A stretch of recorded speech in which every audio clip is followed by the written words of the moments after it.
Stand by to launch FanStream Sports. 3, 2, 1. Let's start. Hello, sports fans. Welcome to FanStream Sports. Nothing but pure sports. This is the JP Show. JP, it is so good to hear you back on the air. Stand by now. Here's JP. All right, it is game day, baby. Game 2, and it is draft day. Wow, that's a lot. It's a lot. That's why we do 2 hours of Tampa Bay sports-centric sports every day. Your independent voice for Tampa Bay sports right here, the JP Peterson Show with my man IndyCar Tim Ham. What's up, partner? How are you? JP, as I usually am this time of year, you know, with the Stanley Cup playoffs going, we got baseball going. Yeah. NBA that nobody's watching is going, and we had a late Stars face-off last night, almost 9 o'clock Central, and of course it goes into overtime again, second straight game, and that's right. It was worth staying up for because we got another OT winner. How about the Stars that? now lead 2-1, but man, that makes for a late night, and I've got draft tonight. I got to stay up for. I know. I was on the road at 4 a.m. in the morning. I was up late watching the Rays game last night. Call me crazy. But that was actually pretty exciting. It's actually pretty exciting. Extra innings. They get an extra innings win. They actually hit the ball. There was movement. There were players hitting baseballs that were wearing Rays uniforms. They were still doing stupid things on the bases. But, man, they got a win. They got a dub last night. Yandy Diaz was freaking unbelievable last night. Just – man, if that guy could ever get any lift on his swing, and don't change your swing because you are who you are, but if he could get any lift on his swing, I think he had 3 balls, one at 113 that almost killed the pitcher last night, right back up the middle, 2-run single, another one at 111, and I think another one at 109. The dude just barrels it up, but they're all freaking just they never get 5 feet off the freaking ground. He just has the most beautiful level swing and just smokes line drives constantly, but he was a big key last night, no question about it. Taylor Walls actually made some play. So we'll get into some Rays stuff as well, even though they're not the top in the docket. But we got lots to get into because it is draft day. It is draft day. And I love draft day, mostly because that means all the mock drafts and all that other crap is over. It's just, is it getting to be just like I was listening to Get Up this morning and I'm like, man, I've heard Dan Orlovsky say this maybe 1,000 times about Shedeur Sanders and Jackson Dart. I mean, it's this, they regurgitate the same stuff every single day. Yeah. I try not to bring that to you guys, but we have to do that every time we talk about the Bucs draft, we're talking about the same guys, we'll get a little bit more in depth into some of the other positions today, but it's edge rusher. It's edge rusher for me. I cannot see. You're guaranteeing it. I'm guaranteeing it. I'm guaranteed because I know Jason Light is a smart man. And I know Jason Light knows that you win games in the trenches. I know he knows that. And he ain't taking a receiver, and I don't think he's taking a corner. Yeah. As much as Todd Bowles might want to, or a safety. I can't believe it. It's not what he does. It's not what he does. And in a draft that is as full of great edge rushers or possible edge rushers as I think I've seen in maybe a decade, why would you not take the thing you need the most? It just doesn't make any sense. This is as obvious as last year when we said they're taking a center. They're taking a center. It's in Graham Barton or the kid from Oregon that had 3 names. I forget. They're taking a center. They took a center. So and they got a great one who's I think going to be a Pro Bowler. So don't overthink this, man. When the draft gives you a gift, accept it. Except it would be hell today to be the Giants. You desperately need a quarterback, and there's only one worth a shiz in this draft. Probably. I don't know that. It just that you never know. You just never know. But it looks like Cam Ward, and I'm not even really sold on Cam Ward. I kind of align more with the people that say if Cam Ward was in last year's draft, he'd probably be the 7th quarterback taken. Yeah. I believe that. He's not prototypical size. He moves well. He throws well on the run, but he puts the ball in danger. And you can't do that in the NFL. You cannot do that. You can get away with that in college. You can't do that in the NFL. Yeah. So he has a little bit of Jameis Winston written on him. And I understand Tennessee needs a quarterback. They believe they have to have a quarterback. I believe they drafted one last year. They have Will Levis. Did they draft another quarterback last year too? Must have been a late rounder though, right? No, I meant a couple of years. They have Will Levis. They drafted Will Levis. Yeah. And by the way, you're just going to keep, I guess, chasing it, and I just, especially with the success of these, I don't want to call them retread quarterbacks, but reborn quarterbacks is a much better term. Reborn quarterbacks like Baker Mayfield, Sam Darnold, Geno Smith.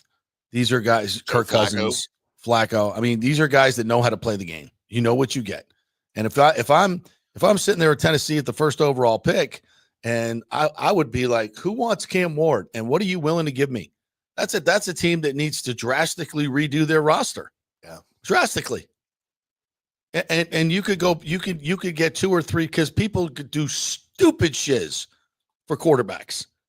I mean, look what they gave up for Bryce Young. I mean, the Panthers, that's just stupid stuff. And you can remake your whole team with 3 premium draft picks, depending on where you get it, who you get it from. But if you're a bottom feeder, Tennessee is not one average quarterback away. Yeah. And Cam Ward is far from being a surefire hit in this league. He might be, but I can tell you who's definitely going to be Abdul Carter, Travis Hunter. I can tell you those guys are going to be really good players in this league, and you need a lot of them, not just one. You need a lot. Same goes for the Giants. Same goes for Cleveland. I'd be trading out as quick as I possibly could. Yeah, absolutely. If I can get another number 1 pick or a couple of 2s or whatever, just stock my roster. You got to change your roster. This quarterback chasing stuff is crazy at times. It's absolutely crazy. Well, especially when you're seeing guys win Super Bowls that change teams. Yeah, and especially when you've got another quarterback class in another year that's going to be way better than this one. Exactly. Like not even if the quarterbacks that are coming out in 2026 were in this year's draft, Cam Ward, Shadur Sanders, Jackson Dart, Jalen Milroe, they would be 4th and 5th round picks. Yeah. I have no doubt. Yes. They're just not that great, and they're not really even thought to be that great. It's just the fact that teams so desperately need quarterbacks, they have no choice but to reach. And I don't disagree with what Tennessee's doing. I think Cam Ward's probably the best quarterback in the draft. Is he a number 1 overall pick in any other draft? No, he's not. And that's why I say you can't chase that. You just can't. But they do, and that's fine. And that's why it's so awesome just sitting here with Baker Mayfield. Top 4 quarterback in the league last year. Laughing at the Browns. Looking at our Panthers. Our wonderful salary cap, and we have our leader. We have our dog. We have, we don't have to worry about any of this stuff, man.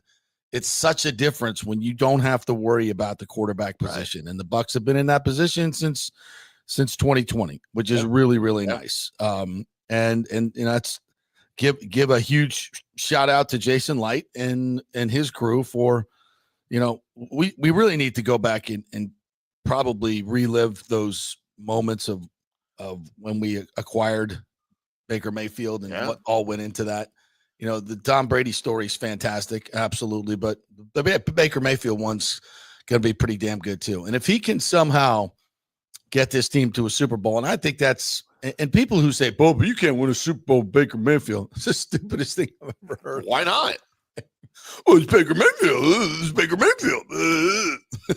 It's just because of his, maybe infamous notoriety coming up. He played for 4 teams in 1 calendar year, which I think is the dumbest thing anybody ever says. Like, that's like, okay, well, so what? Cleveland got rid of him for Deshaun Watson. Was that a good move? Yeah. No. He went to Carolina, and Matt Rule had no clue what he was doing. That Baker fault? Matt Rule had Baker Mayfield and Sam Darnold in the room at the same time and couldn't get it done. They ended up giving up 50 draft picks to get Bryce Young. Yeah. So people say that as a derogatory thing against Baker. Well, look who's making the decisions. And then he went to LA for a minute and a half and finally got with a good coach, and with 2 days of practice, won a game. Pretty damn good. With Thursday Night Football, right? Yeah, Like he had just got to town. I'm like, oh, well, this is Baker's thing. And then his fourth team in the calendar year were the Buccaneers, who are pretty good at winning divisions and been pretty good getting into the playoffs and winning a Super Bowl in the last 5 years. Yeah, they're a pretty good organization. I think they know what they're doing. 2025 is the drive for 5, JP, for the Bucs. 5 in a row. Oh, 5 South titles in a row. I love that. Yeah. It's just it's silly that you get monikers, you get Baker Mayfield's numbers were top 5 in the league last year, and the year before very close. So this is not a 1-year wonder. It's with 2 different offensive coordinators. Maybe it's Baker. Maybe it's Baker. Yep. Maybe it's the players around him. And I expect the same thing this year. So you're not chasing the quarterback. You're chasing a defense that was 29th in the league last year in pass defense and couldn't get off the field. So what do you need? Well, are your corners great? No, they're not great. They're not terrible. Jamel Dean is a really good cover guy. You go look at the numbers. He's a really good cover guy. He just can't catch, and he tends to get injured in the most important games. That's a problem. Okay, but he's still not a horrible corner. Zion McCollum, I think, is on the come to be a Pro Bowl corner. He's big. He's strong. He just needs to be a little bit more confident in his game, and I think he'll get a few more picks. But what you need is an edge rush. What you need is someone to pressure a quarterback and when you only rush 4. What you need is somebody coming off the edge that the quarterback is thinking about. Interior pressure is great, and it's fantastic. But when you combine it with edge rush, now you got something. Now the quarterback knows that ball has got to get out quick. He's got nowhere to go. He's got to get out quick. If we actually move our corners up and the ball comes out quick, then good things can happen. But that's a whole nother discussion for another time. How many times have we seen it, JP, in the past 20, 30 years, how much a good pass rush, pressure on the quarterback, makes your secondary that much better? Gives them more opportunities. Yeah. It takes a lot of the pressure off your corners. Last season, when they had no pass rush on the quarterback had all day. Cornerbacks and safeties and coverage have no chance against a 5-second pocket, a 4-second pocket. They have no chance. Exactly. So that's how you fix it. And that's, whenever and Bowles needs to, and I think he knows this, self-scouting, he needs to get away from these predictable zone drops that used to be unique but aren't anymore. And it just takes even your best pass rushers into doing something they're not very good at. So all these things can be fixed with a good edge rusher. Now, will we sign Hassan Reddick? We don't have to. No, that's right. We don't have to. If by chance all the edge rushers that you like are gone, and that means a corner has fallen to you. That means a defensive tackle has fallen to you. That means an inside linebacker has fallen to you, who's really good. So you make that choice. I get the wide receiver choice. I get it, but it can't happen in the first round. There's just too much at stake now. You are in a Super Bowl window. There are certain ingredients that you need on this team right now that's going to make you dramatically better in the part of the game where you're most efficient, and that's pass defense. And that is a corner, a safety, and listen, Jahad Campbell as an inside linebacker at 6'3" is a great cover guy. What was the biggest problem for this team defensively in the secondary? The middle of the field. And that's not just safeties. That's linebackers that can drop and know how to drop and where to drop and have some instincts to their game. Jahad Campbell has that. He has that. He gets his hands on balls. He intercepts balls. He's big. He's got a long range. That helps you in the middle of the field, big time. Even if you're going to bite on a little bit of a play action fake, if you're 6'3" and you got long reach, when he's trying to throw that seam route, there's a big guy in the way. And we haven't had that for forever. Yeah. So that's going to help your pass defense tremendously as well. And he can come off the edge. I understand the medicals on Jahad Campbell are not great. And nobody knows what the Buccaneers think about the medicals. And that's one thing that we can't really predict. Would he be a good fit for the Bucs? Absolutely. 100%. But I think they also feel really, really confident in Servassier Dennis. So you may be taking a guy in Jihad Campbell who, number one, can't do anything in your OTAs, won't be able to really prep for the season. And then how much is he going to help you if Servassier Dennis stays healthy? Not much. You might be able to use him as a third down pass rusher coming off the edge or from the inside as kind of a chess piece. But he's a great player. He's going to be a great player in this league. When Levante moves on, he'll have a spot. But can you afford to draft a guy in the first round who may not have a huge impact? Well, what about if you draft an edge? You got Hassan Reddick. Look, if you can get Yaya Diaby, Hassan Reddick, and Ezaraku on the field at the same time, which I can, Todd Bowles can figure that out. Yes. Also, multiple rotations. Absolutely. Mm-hmm. And Hassan Reddick's he may not be here for very long. He's only under a 1-year contract. So I just think it's the most impact position you can get. There is a plethora of them. Michael Williams from Georgia is an absolute prototypical beast. And I don't know if he's going to be there, but I have a sneaky suspicion he may fall to the Buccaneers. He's got some medical issues as well, so he may be off their board. Don't know. But that's and Ezaraku, Williams, if Mike Green falls to you, you take him. There's Fort James Pierce Jr. There's a bunch of them. That are really going to impact your defense and could impact your defense for a long time. And as I said many times, normally you don't find these guys at 19. You just don't. And don't overthink this, man. Don't overthink it. The draft is deep at the position you need the most. You stay, and you take that guy. You take him, and then you could address corner. And I think they've invited almost every corner that may be drafted in the top 4 rounds to One Buck Place. So they know their corners. They're going to get one in the top 3. It's going to be edge rusher, corner, and linebacker, and maybe wide receiver if somebody falls. I don't see the Bucs doing anything crazy. Now, could they fall back? Obviously, they could. I don't think so, though. I just don't think so. I think they want to take an impact player because you fall back 4 or 5 spots, and there's a run on your edge guys. Then you lose what you really wanted to have. For what? Picking up a 3rd-round pick? You don't need to stock picks now. You've already done that. See, the Bucs have hit on so many mid-round picks. It's not like they have a lot of huge holes where you're the Giants or you're the Cleveland Browns or the Titans, where you got a lot of you could use an extra 2 or 3 3rd-round picks, especially in this draft where you've got some real bona fide starters. Well, you have 6 picks already in the draft. If you had already traded some away and you were down to like 4 or 5, then I'd say get some more picks. But I don't think you need them. Mm-mm. So it's even if the deal looks good, oh God, we'll get a couple of extra 3rds. Okay, if that impact player is there, you got to take them because that's what wins in this league, right? Everybody's got a pretty similar base of talent for say 40 guys. 40, 45 guys. It's those extra 12 to 15 guys that are just better than everybody else at their position that make you a better team. Obviously, having a transcendent quarterback does that for you, and it puts you in the Super Bowl discussion. They're very hard to find. But you can win with guys like Baker Mayfield. You can win with guys like Matt Stafford. You can win with guys like Brad Johnson. You can win with these guys. And you can do it with Jalen Hurts, a 2nd-round pick. You can win Super Bowls, but you got to surround them with a great all-around team, and that's what the Eagles have done.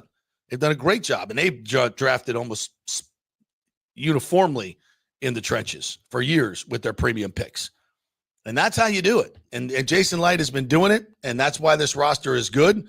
And you just don't need to go stack up a bunch of backup offensive linemen right now. What you need are difference makers, one of those 12 guys. And I think you might be able to find one. Then it's rare that you find them at the 19th pick, but you might be able to find one in this class at edge or defensive tackle.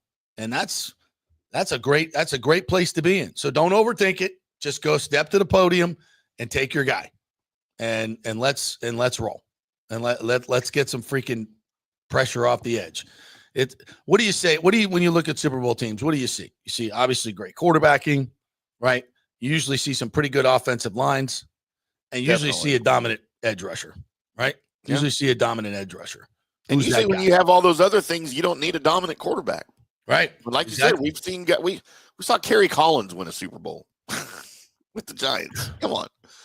Did he win? I don't think he won. That's right. He beat the Ravens, beat him. That's right. Yeah, he got there. But got there. Which was yeah. You know, you could look at a lot of quarterbacks that got there and go, wow. Joe Flacco won a Super Bowl. Yeah, Rex Grossman was there. Yeah. Yeah. All right, let's get to before we get to the Lightning. By the way, JP, the Buccaneers.com, Brianna Dix and Scott Smith put out their final mock draft for the league today, early this morning, and they've got it number 19. And this was they alternate picks. This was Scott's pick. The Buccaneers select Texas corner Jahdae Barron at number 19. I don't hate the pick. Michael Williams is already off the board here. He can affect your. What other edge rushers are on the board at that point? Well, let's see. I'll run down who's already gone. Of course, Ward, Hunter, Carter's gone. Mason Graham is gone. Jalen Walker is gone. Derek Harmon from Oregon is gone. And Mike Green is gone. Michael Williams is gone. Is Ezeraku there? Ezeraku is still on the board. You take him. You take him over the corner. I think so. I think Jason Light prefers. Ezeraku here goes 24 to the Vikings. Yeah, I think you take Ezeraku. As much as I like that corner, he's a good corner, but I can get some other corners later on in the second round. Yep, I agree. That may be as good or better. So it's just edge rushers are hard to find. Those body types are hard to find. And Ezeraku is productive. He's smart. He's got a variable moves. He's everything that JTS was not. So it just, we're going to interrupt the show right now for something extremely important. One of our regulars here is asking for some prayers for his daughter. Kenneth McClary says, "Hey, JP, hope your morning has been well. I need to ask a small favor. I need the power of prayer for my daughter who is in ICU, and I would love if everybody would send prayers for her. Thank you." Well, we're going to do that right now for you, Kenneth. We don't often pray on the air, but why not? Lord, we just ask you to intervene here for Kenneth McClary and his daughter. Lord, we know you bring favor when we ask. You answer prayers. And Lord, we just ask you at this time to be there with Kenneth and his daughter in the ICU. Bring her through. And Lord, we know you are good. We know you are just. And Lord, we just ask you to lift her up, lift up Kenneth, and lift up the family at this time. In your name we pray. Amen. Let's hope that the healing vibe from all the folks here will lift you up, Kenneth. Appreciate you, man. Together we are stronger. Yep, absolutely. After things like that, it's so hard to get back to talking about stuff because that's what matters. Family matters. It doesn't matter. Family matters, man. It's everything. It's absolutely everything. So anyway, thank you for giving us the opportunity to do that, Kenneth. We appreciate that. Keep us posted, Kenneth. Yes, absolutely. Lots of prayers going up for you, for all the folks here. So thank you. All right. John Hill says the draft is critical. Only 8 players on the Bucs current roster remain from the Super Bowl team. David, 24, Evan, 12 years of experience. Yeah, Lawante. Yeah. But it's a great roster, and the 8 players that remain are so critical to what we do.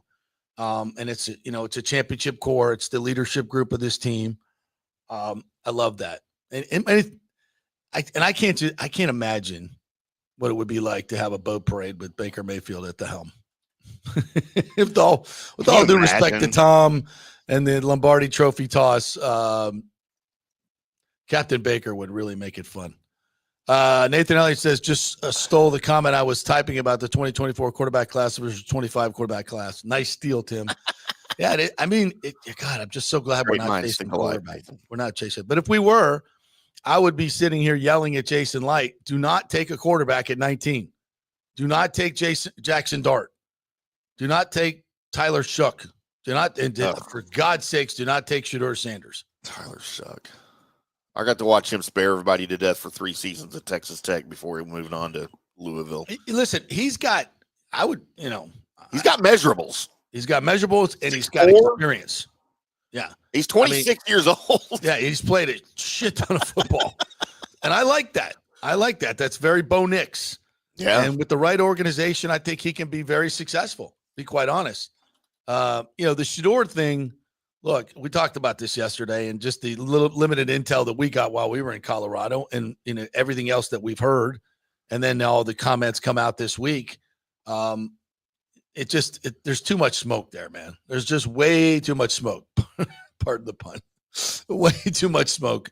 And I wouldn't do it. He's a decent talent, but when you have a talent off the field issues quotient that you have to balance, that talent has to be extreme, in my opinion. Yeah. And it's just not in this case. So, and people talk about him going to the Steelers. I cannot see that organization. No, under no circumstances. But I could be wrong. We'll see. Omar Khan, he hasn't had the best success with quarterbacks recently. I mean, last season you had Russell Wilson and Justin Fields because you completely turned over your entire quarterback room from 2022 when you had Mason Rudolph, Kenny Pickett, and Mitchell Trubisky, right? And then you roll in Fields and Wilson, and neither one of them are the answer. You had a major collapse, lost 5 in a row at the end of the season. Fields went 4-2 as the starter, and now you roll everybody over again. You bring back Mason Rudolph, and you have no quarterback. So I don't think it's a stretch for them to draft Shedeur Sanders at 21 if he's there. As a matter of fact, I think that's what they do.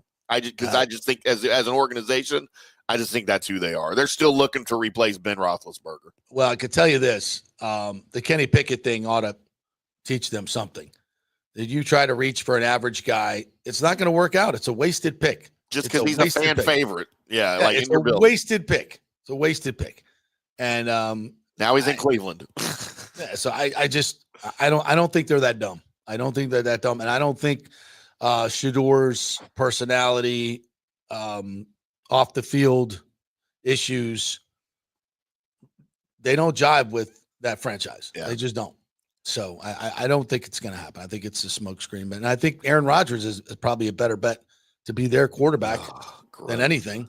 And I would do that. I mean, it's just money when it comes to Aaron Rodgers, and he's certainly better than Shedeur Sanders, and he's certainly better than anything you got in the building. Do you think right now at 41, almost 42 years old, Aaron Rodgers is better than every quarterback coming out of the draft in their first season? Yes. Oh, God, yes. Not even close. In terms of being able to win a football game, yes. Even though he can't move. It's so much. I mean, he could still move. We saw that last year. He can still move, but he's a risk. Obviously, he's an injury risk. But I'm over the young, going through the young quarterback thing unless they're just so supremely talented. Yep. And especially when you have so many holes in your team. Like this Pittsburgh Steelers they've got a lot to fix in the trenches. They've got a lot. So they're getting old that defense is aging rapidly, man. All right, let's take a break.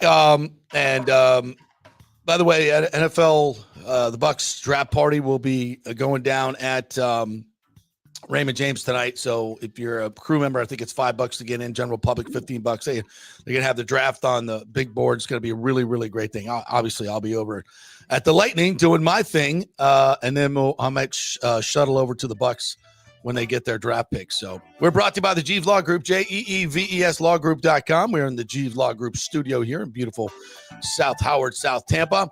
They're local, they are trusted, and they get results. If you've been involved in an accident, the first call has to be to the Jeeves Law Group. Make sure you do that, JEEVES lawgroup.com. They will take care of everything, all your needs, and they will fight for you and get you a great settlement that you deserve. The big companies, the big law firms, you never know. Just be a number.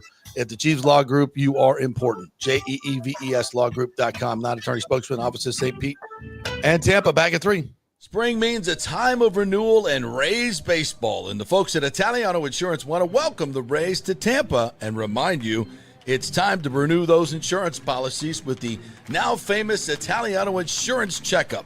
Let the experienced and friendly agents shop your policy for the best price and coverage. Famous for saving me over $1,000 on our auto insurance last year and over $500 on our homeowners. Now that's a grand slam. Might as well get a double play by adding flood insurance and business insurance to your portfolio. Costs less than you think, and trust me, you do not want to risk your home or personal wealth. That's a big whiff. So step up to the plate and call 813-877-7799 and chat with the all-star agents at Italiano Insurance. 813-877-7799 or go to ItalianoInsurance.com. Go Rays! JP here for Riveters, our new official sports bar and grill of the JP Peterson Show. And just like our show, no BS, no corporate chain feel, just amazing, authentic folks serving great comfort food in a casual atmosphere at unheard of prices. Riveters is located just south of Raymond James and Steinbrenner Field on Dale Mabry, walking distance to the park, so free parking, great place for pregame and postgame. Let's talk about fresh food. Nothing is frozen. Burgers, wings, prime rib, roasted fresh daily, never frozen. That makes a huge difference. The mahi, the salmon, also super fresh. All our sauces are original recipes made in-house. Our Warhawk chili and fully loaded potato soup is made fresh in-house. It's the best food anywhere, served by people who actually care. Riveters on Dale Mabry, just north of 275, just south of where the Bucs and Rays play. We'll see you there. Are you looking to renovate your home, rebuild after the hurricanes, or build your dream home from scratch? Well, let me tell you about my friend Jason Fawcett and On-Site Construction. They have over 1,450 satisfied clients, 25 years of experience, over 500 designs, and a talented team of over 40 construction professionals. They believe building something exceptional begins by truly focusing on all the details, even the smallest ones. We understand that construction can be a daunting process, and we're here to make it as smooth and stress-free as possible. Quality is non-negotiable at On-Site Construction. We use the finest materials, employ the most skilled tradespeople, and adhere to the highest industry standards to deliver a product we're proud of and that you're going to love. Our project management is meticulous with a focus on completing projects on time and on budget. Your happiness is our primary driver. So give us a call at 813-579-5789 or check out our incredible website at onsiteconstructionfl.com. Let's go. Right now, back to the show on FanStream Sports. All right, welcome back to the JP Peterson Show here, live from the Jeeves Law Group studio. We're brought to you by those folks at Riveters. Hey, you want to go to the draft? I know my man Nathan Elliott's going to Riveters tonight, pre-draft. What do you call that, Nathan? Draft gating? It's draft gating. Draft gating, yeah. I love that. So head on over there. You get the happy hour specials, all the happy hour specials. Talk about $3 domestics, $5 wells. Everything's on sale. The food's on sale, everything. So you get everything nice and cheap. It's highest quality food. Everything is fresh over there. Great drinks. Staff, by the way, we don't talk enough about the staff over there. Staff is awesome. You sit down, boom, there's a napkin in front of you. What can I do for you? Like right away, boom, they're there. They're friendly. They're wonderful. Great folks over there. So and I love that. When I go to a place, I don't need some sourpuss coming up, or somebody behind the bar that, feels like they're so entitled and shouldn't be working there, which is all too common these days. Not at Riveters. They are there to serve you and have a good time. And so that's what they're going to do. So you got that, you got Rays game on, you got the draft, you got the Lightning. So you're going to need multiple TVs. You need multiple TVs. So you got to go to Riveters.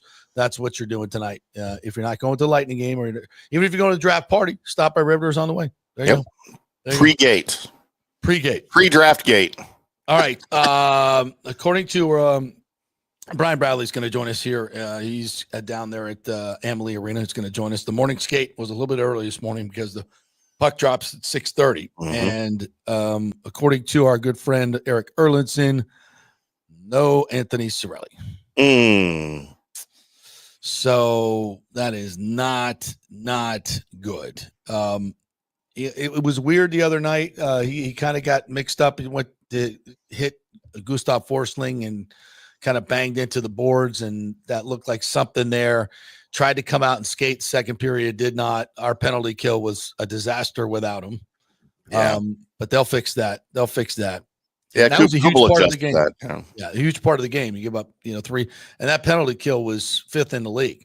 And all of a sudden you're giving up 3 for 3, and it was an easy 3 for 3.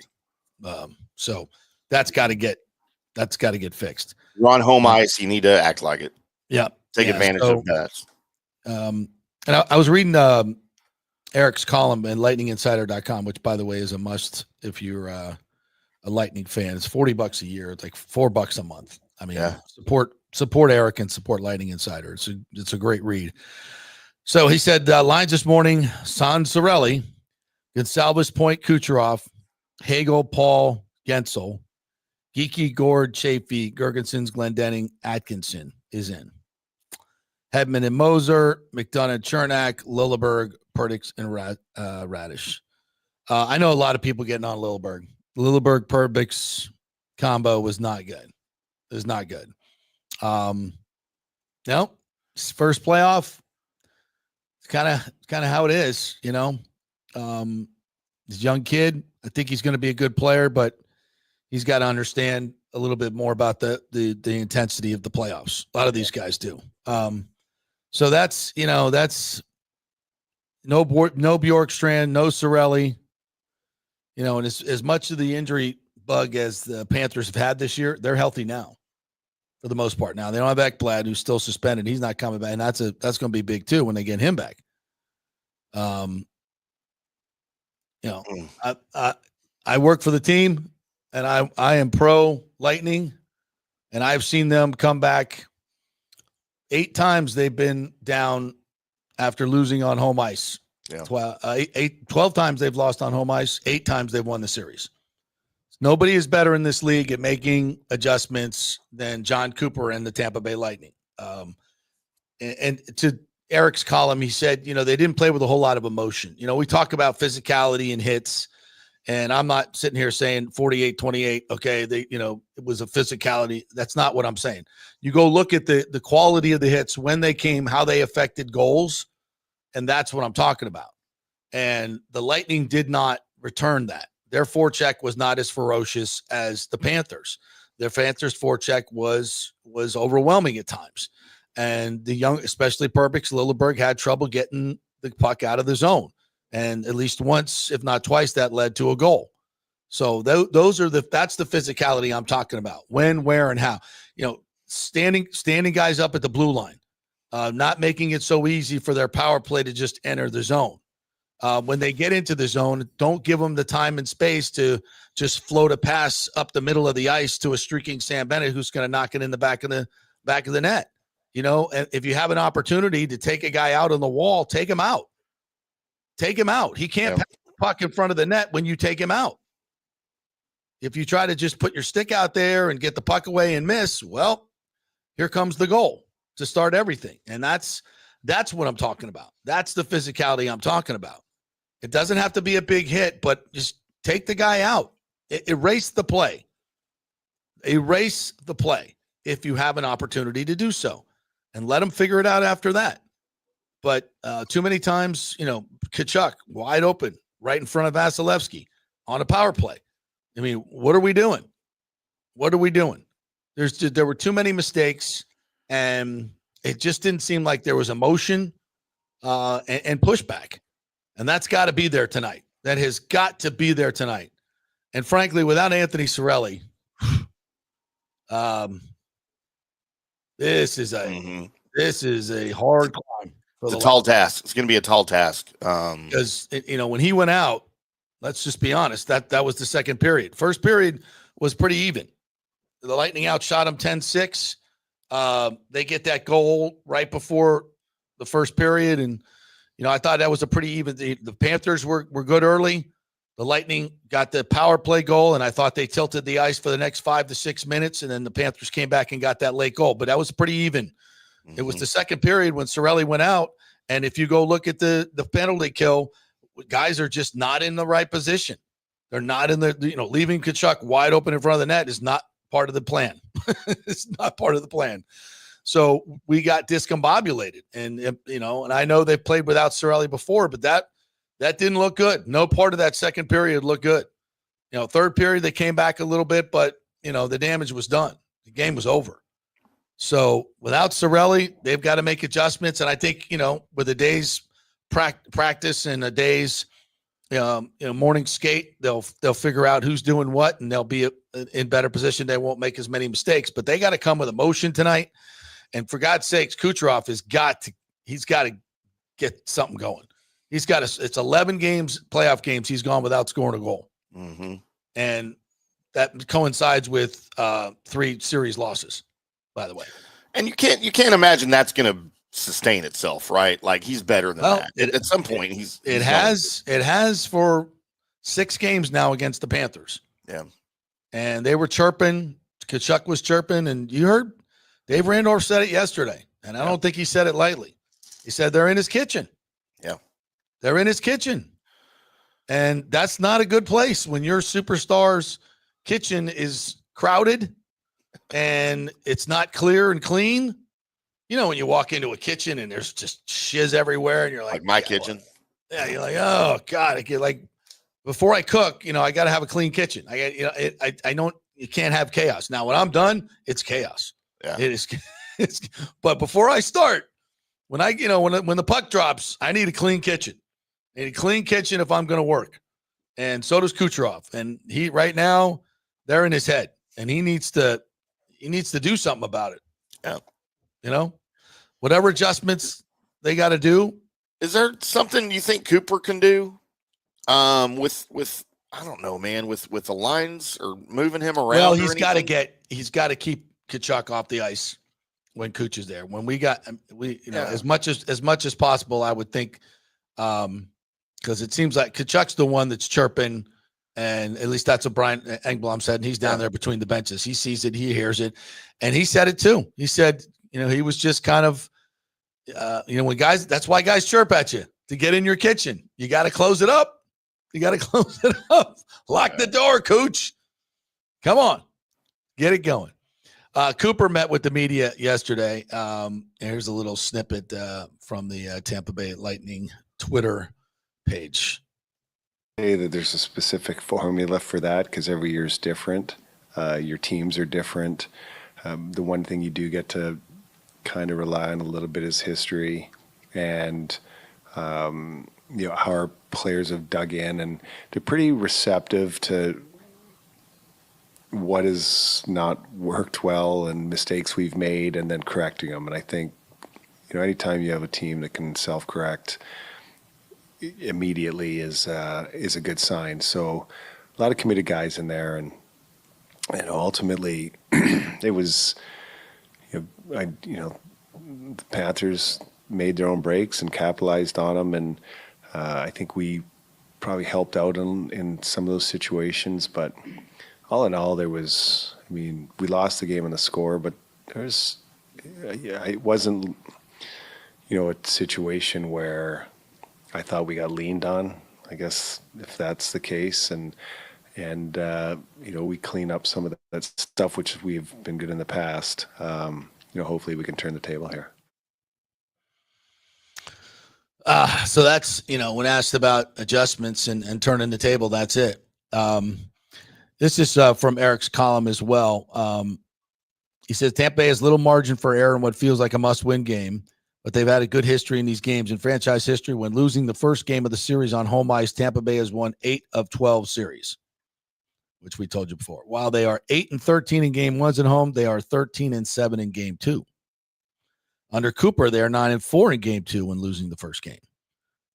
But they are 0-3 in those situations in the past 3 series when dropping game 1, including last year to Florida. So while the long term is good, the last 3 series losses to Toronto, the last 2 series to Toronto and Panthers, and then this year to the Panthers, that's not the same team that won the cup. Obviously, there were changes. So Sorelli being out is just brutal. It's brutal. Yeah, this is big. But listen, This is why we've been preaching depth on the team the entire the entire regular season. At the trade deadline, we preached depth. And Dave mentioned that yesterday. It's like, look at the depth that Florida has. We don't have a whole lot of depth. There's nowhere to turn. Isaac Howard's not walking through that door. Or maybe he is. Maybe I don't know. Maybe we can cut a deal. No, I can't.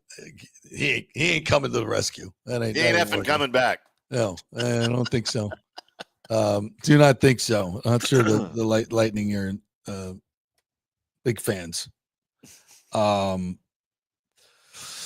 So anyway, it's a tough go tonight. It's a tough go. The only thing I really hope for is the Panthers, now that they stole a game, kind of take their foot off the gas a little bit, and the Lightning get some good stuff early. The building gets behind them, and they just, some of these young kids kind of don't play so tight.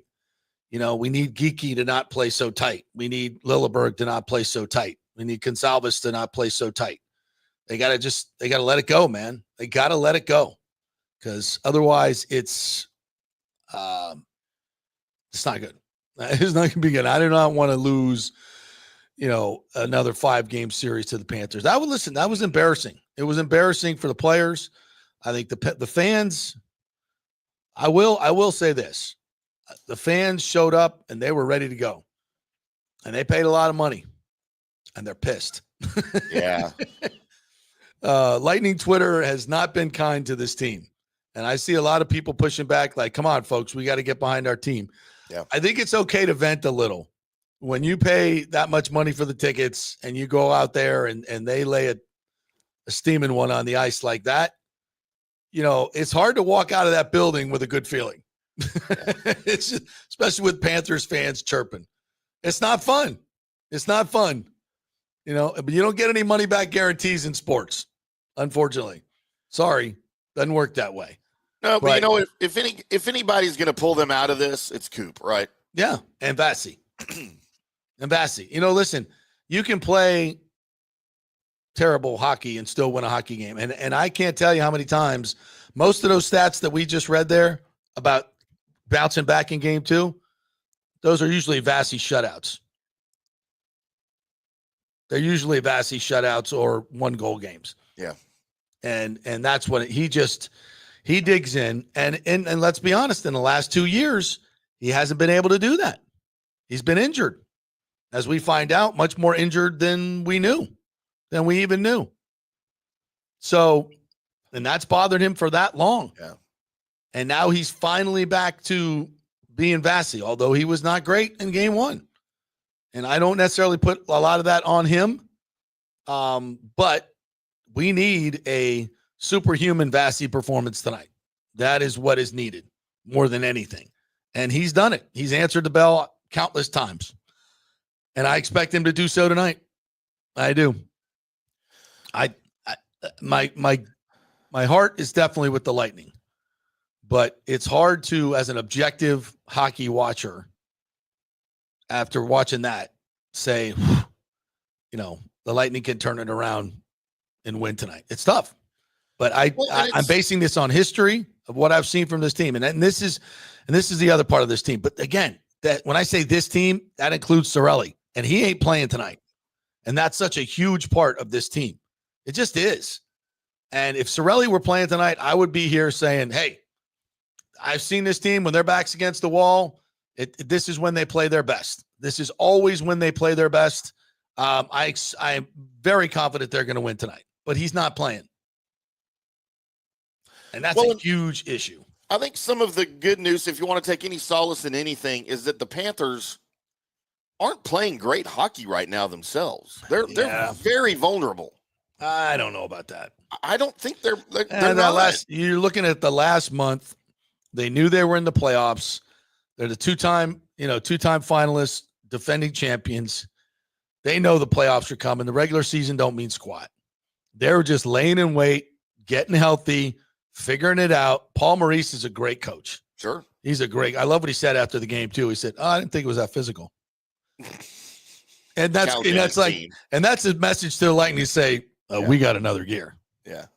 You want physical? We got another gear.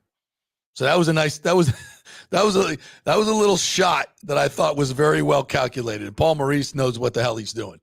Yeah, and he's got the pulse of it. So I would disagree with you. I think they were playing possum. I think they're playing possum. I mean, even in game one, I didn't think they played a great hockey game. I just think they took advantage of every single mistake the Lightning made. Sorelli was gone. That sort of shot. Isn't that playing a great hockey game when you do that? No, well, you know what I mean, though. Yeah, I think they had spacing issues. I don't know. I don't think they're playing Florida hockey right now, and I think that's something the Lightning need to take advantage of. Well, they certainly kicked our ass. So when every bounce goes your way, that doesn't mean you're being good. That means you're being lucky. I agree. I agree with that. I definitely said that there was some puck luck there, but I want to be objective when I'm. When I get on the Jumbotron tonight, I'm not going to be objective.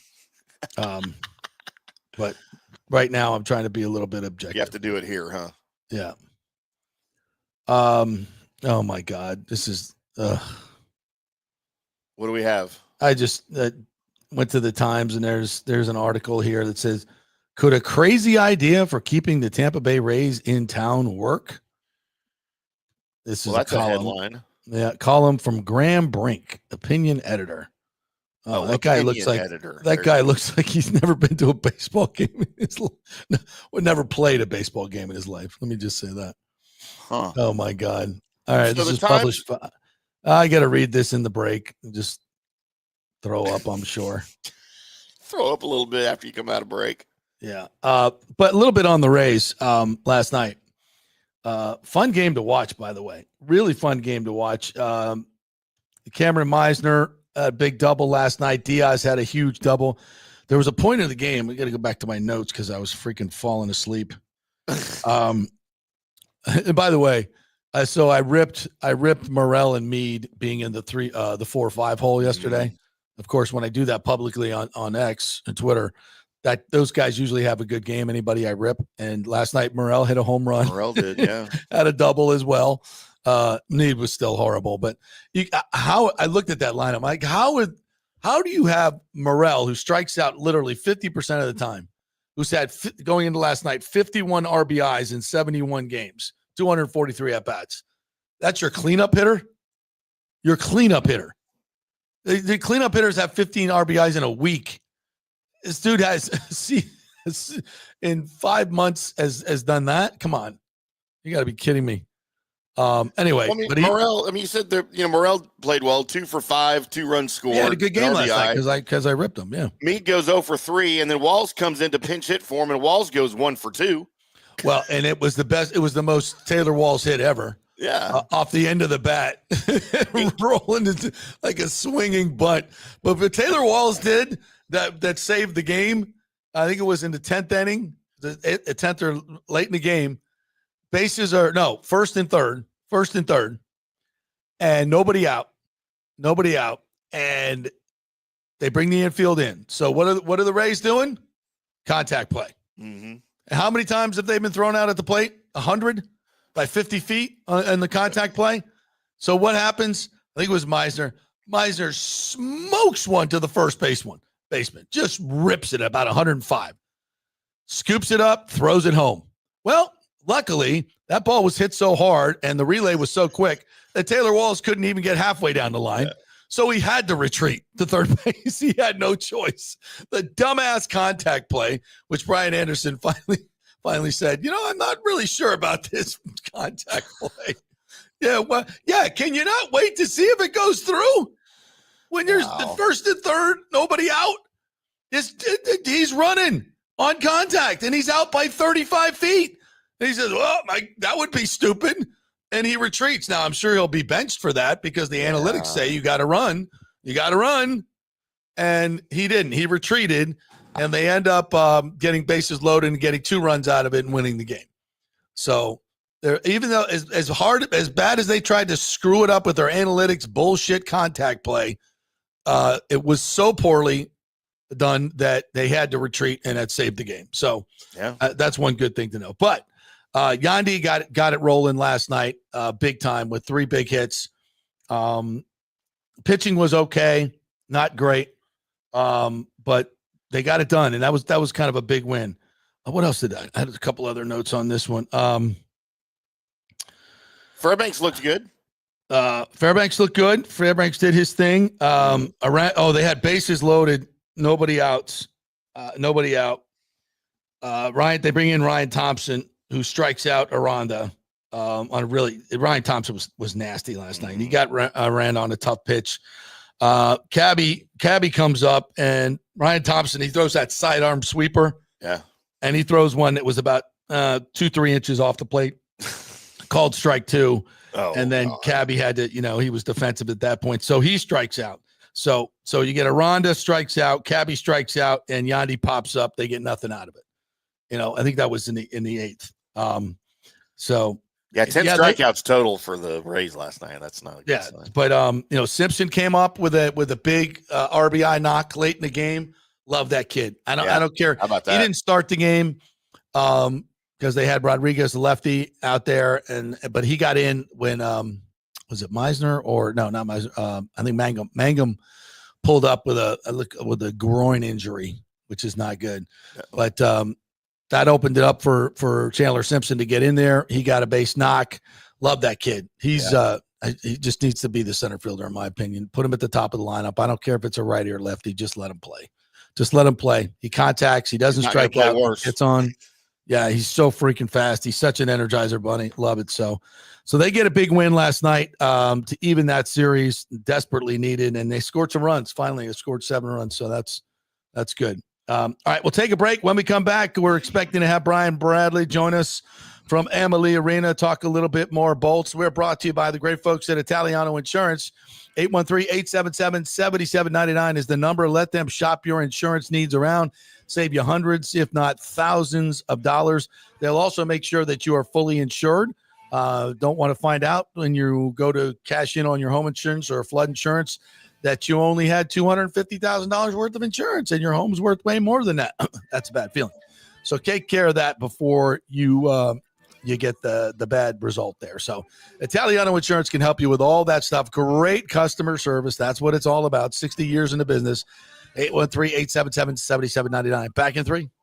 Hey, JP here for my concierge medical professional, Chris Lugo, PA. You've heard him on the show for a couple of years where he shares invaluable medical, nutritional, and supplement advice. With Chris, it's like having a medical provider as your best friend. What I love about this concierge service is the convenience and support he offers. I can text or call him 24/7 with any questions or concerns, and he'll promptly call in a prescription if needed. No office visits or copays required. It gives me peace of mind knowing I have someone genuinely invested in my health, not just focused on insurance profits. And the best part, the Bay Area Modern Medical Center's personal concierge service is more affordable than you might think. Don't let insurance companies dictate your health care. Take control of your health and wellness today. Visit BAMMC.com for more information and to schedule your initial free consultation. Empower yourself and take charge of your personal health with BAMMC.com. Diamond Days are back at the Golden Diamond Source, Tampa Bay's largest jewelry superstore. I love Diamond Days because right now you can get up to 20% off all the diamonds in the inventory, including April's birthstone. Plus, you can take advantage of 0% financing for up to 5 years. This means that if you finance $5,000, your monthly payment would only be $83. Best of all, your Golden Diamond Source diamond never loses its value. And listen up, all soon-to-be newlyweds, here's your chance to win a $2,500 shopping spree at the Golden Diamond Source, along with a wedding cake for up to 100 guests, created by the renowned celebrity chef, The Cake Girl, as seen on the Today Show. Entering is easy. Simply visit the Golden Diamond Source on Omerton Road for your chance to win big. If you want your special someone to say yes, make sure it's a Golden Diamond Source diamond. Visit us at 3800 Omerton Road in Clearwater. JP here for the Jeeves Law Group and my man Scott Jeeves, who lives right here and has long been a highly respected member of our community. He's a proud sponsor of the Tampa Riverwalk. Jeeves Law Group is also a proud sponsor of our Grand Central District in St. Pete and has neighborhood events throughout the year. He has an office on Central Avenue in St. Pete and one on South Howard in Tampa. You can't get more local than that. So when you need an attorney, you're going to hire some huge firm that advertises all over the state or the one that supports your favorite sports show. It's the Jeeves Law Group. We're local, we're trusted, and we get results. For personal injury and personal attention, call us for a free case evaluation. That's 888-9-JEEVES. That's 888-9-JEEVES. Hey, Tampa Bay, it's time to get your AC unit ready for summer. And here at Third Generation Plumbing and Mechanical, we recommend getting ahead of the game, keeping your family cool before the hot summer months with one of our maintenance agreements in the hopes of avoiding the dreaded emergency service call. Our maintenance agreements include, we'll test the electrical components, check and tighten high and low voltage wire connections. We'll check the refrigerant for manufacturer's performance levels, test thermostats, calibrate if needed, clean the evaporator coil and condenser coil, and clear and treat the drain line and drain pans. Just call us at 813-961-8024 for the special rates, and a human will actually answer. 813-961-8024 or go to thirdgenerationplumbing.com. Let's go. Right now, back to the show on FanStream Sports. All right, welcome back to the JP Peterson Show here as we roll on this game day Thursday, game 2, Stanley Cup coming up tonight, 6:30. Puck drop. Get you in your seats by 6 o'clock, maybe 5:45 because I'm doing my Hockey Night Live preview show before warm-ups. So yeah, if you get there right at 6, you'll catch it. So you don't want to miss that. I mean, how do you go to a game without the pregame show, right? You want to already be in your seat with your nachos and your beer and all ready to go. Yeah, there's plenty of stuff going on downtown. We had Cam and R, the rock band out on the Ford Thunder Alley. So we got that going on. We got $5 seats out on Ford Thunder Alley, by the way, if you want to watch the game out there, which is awesome place to watch the game. If you can hear the horn going off inside the stadium. You're watching. It's like you're in there, but much less expensive, obviously. So yeah, come on down there. 6:30 puck drop. So we'll have all the Lightning Vision folks just had a great hype video that we filmed with Titus O'Neil. Really, really good. Nice. I put that on my story. I'll put it up there again tonight. So it's a great vibe in the building. It'll be going tonight. It'll be going. No question about it. And if you want to get tickets, listen, tickets are available. Just go right to the Tampa Bay website. It's sold out, but you can still get tickets, SROs. You can get lower bowl seats are going for $150 game 1. Wow. Yeah, you can get them for $150, $175. Yeah, they reduced the price of the Channel Club tickets as well. So yeah, you can get some ticket deals. So if you've been thinking about it and you've looked before and you said, it's too rich for my blood, try now. Go on the website and see what's available. I believe John Hill commented here a minute ago. Lightning Channel Club original issue tickets are available tonight for $375. Yeah, and uppers, you can get for $75. You're in the building. Crazy. For a playoff game. Yeah. Wow. Yeah, absolutely. So if you've ever wanted to go and you've always thought the prices were too high, check them out now. Absolutely. All right. Let's get to some of the comments, shall we? Yes. By the way, I read this article. Yeah. I take everything back. Uh-oh. It actually has some pieces of former JP brilliant idea. Wow. I wonder if he's a listener. I'm intrigued. Doesn't look like it. Doesn't look like a listener. What do our listeners look like? Not like him. Not like him. Great. Now I got to go find out what he looks like. I'm just teasing. All right. John Hill says, wait, I know that sound. That sound beats Brian Bradley is alive. Exactly. He's alive. And he is somewhere in the bowels. No, he's out. There he is. Let's bring him up. The great Brian Bradley. Ready to go. There he is. What's up, Brads? How are you? Good, JP. How are you guys doing today? Good, man. I know the boys were out a little early because we got an early puck drop tonight, right? Yeah, you know what? I was going to text you guys, but they came on at 9:30 today. You know what? The Panthers are on right now. Ekblad, some of the Panther guys are skating right now in the distance. Just some of the guys who are probably playing tonight. And, they're just the morning skates, instead of at 10:30, they're at 9:30 today just because of 6:30 start. Yeah. Can you go find that Kachuk guy and maybe loosen a skate or something? Like loosen a blade? I was just about to suggest maybe you can sneak in the Panthers locker room at some point and maybe jack with Kachuk's skate a little bit just to slow him down. Exactly. Well, you know what? He was good. We got to talk about the game. I'm sure we'll talk about it. But I mean, you know what? Give the Panthers credit. 6-2. They came out, played like a Stanley Cup champ team. Tkachuk hadn't played in, 2.5 months. Looked pretty good. Yep. But you know, we got to be better in game 2. You know what I mean? We must be better tonight. This is a huge game for us. I mean, we got to be honest.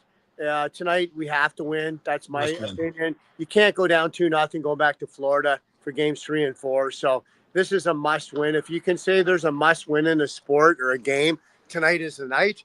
And we got to be better. I mean, I'm not going to pin it on one person. I think you can pin it on lots of people. I mean, you can talk about Vazzy, let in some goals. Save percentage was .638 with 11 saves on 17 shots. I mean, those aren't Vazzy numbers. Defensively, I don't think we were great in any category. Forwards, we were okay. You know, maybe a couple guys were better. Nick Paul, Jake Gensel. I know points scored, but Kucherov, Point, Gensel, Hagel, they got to be better. But, I mean, the thing that concerns me right now with the Lightning and even John Cooper, I mean, I will say this. It was a whole team in terms of that. Yeah. We talked about the goaltending, defense, forwards, but, I mean, the game's 3-1. We make a questionable call. The challenge, yeah. Game's 3-1. Vazzy has the puck. He doesn't have control. We make a call. They score in a power play to make it 4-1. I mean, to me, that was another. It was just a bad night for everybody, if you ask me. I agree. So no Cirelli on the ice this morning, right? So it looks like he's not going to play tonight. How does that affect this team? Well, it's big time. You know what I mean? Yeah. Cirelli's a huge player. I mean, he's a game time decision. I mean, you know what? I'm sure he's got an injury. He only played, 4 minutes in the second period. Yeah. I was up top. I watched him. I never saw him come back. So, I mean, you know, when you're down 4-5-1, you pull him out for that reason. But, I mean, he's a huge blow to our team. I mean, we talk about this all the time in the playoffs, guys, and I've said this every year about, you know, the 3 things: goaltending, specialty teams, and injuries. And, I mean, you know, goaltending, we weren't there. Specialty teams, the Panthers had 2 or 3 power play goals. 3 for 3. And then we got injuries. I know Cirelli would be a huge blow. And, you know, Bjorkstrand's a big blow, guys. Don't forget about him. I mean, you know what? We were playing really well down the stretch with all those guys playing. And when you start taking 1 or 2 guys out of your top 6 or 9 out of the lineup, those are guys you can't replace. Very hard. All right, so Kucherov has not scored a goal in 11 playoff games. You know, it feels like the Panthers are kind of in his kitchen, as Dave Randorf said yesterday. What has Kuch got to do to get back to his game against these guys? He's just got to shoot the puck. You know what I mean? He's got to, you know, sometimes you got to take it to the net. You can't always look for the pass. He's got a great shot. I mean, he's got a really, really good shot. So sometimes you just got to take the puck and then on a 2-on-1 or maybe driving down wide, take it to the net, make your move. Because he can do that. He's got great speed. He's got good skill. His vision on the ice is – there's no one that has better vision in the NHL than Nikita Kucherov, the way he makes plays and passes. But, you know, it's not easy. You got to take it. And even when you're not scoring, like Braden Point, take the puck, drive to the net. You know, take it to the net. Someone's going to have to pull you down because he's got so much speed. So, I mean, you know, we need those guys going. They're a key factor in the Tampa Bay Lightning success. But, I mean, I'm a little bit worried about Anthony Cirelli. I mean, you're talking about big shoes. He's a top 6 player. He's a shutdown guy. He's a big part of the reason why we've had such a good year. And, you know, to miss him and you know, all of our Bjorkstrand. And the Panthers are getting healthy. You know, Ekblad's coming back next game after 20 games out with, I think, substance abuse. And then, you know, Marchand's back to Chuck. We all saw back. So, I mean, you know what? We've got to be ready to go. Tonight's game's huge. I think the guys know it. We all know it. Saw a few guys down in the dressing room. So, you know, we'll be ready to go. Brad, when you come out and play that first game, they were kind of flat. There wasn't a whole lot of emotion. I don't want to say they got pushed around by the Panthers, but it just seemed like the Panthers were a little bit more physical. Who does it? How do you do that? Push back early in the game, send a message that, you know, and I think it's the Lightning forecheck. You got to get in there and ferociously forecheck. You don't need to be hitting people and getting penalties, but get in there and ferociously forecheck and get after their ass. Is that how you do it? Yeah, you know what? You got to be smart about it too, because you see in Ottawa, Toronto, Ottawa's tried to be very physical and started taking bad penalties. Well, Right. Florida's been there before. They're a very disciplined team. They won a cup for a reason, so they know how to win now. They got a great goalie in Bobrovsky, but I think you got to be physical on certain players. I don't think you sit there and go, okay, we're gonna hit this guy or this defenseman, or take a run. Like, there's guys you target in the dressing room before the game. I mean, that's what we did in the playoffs.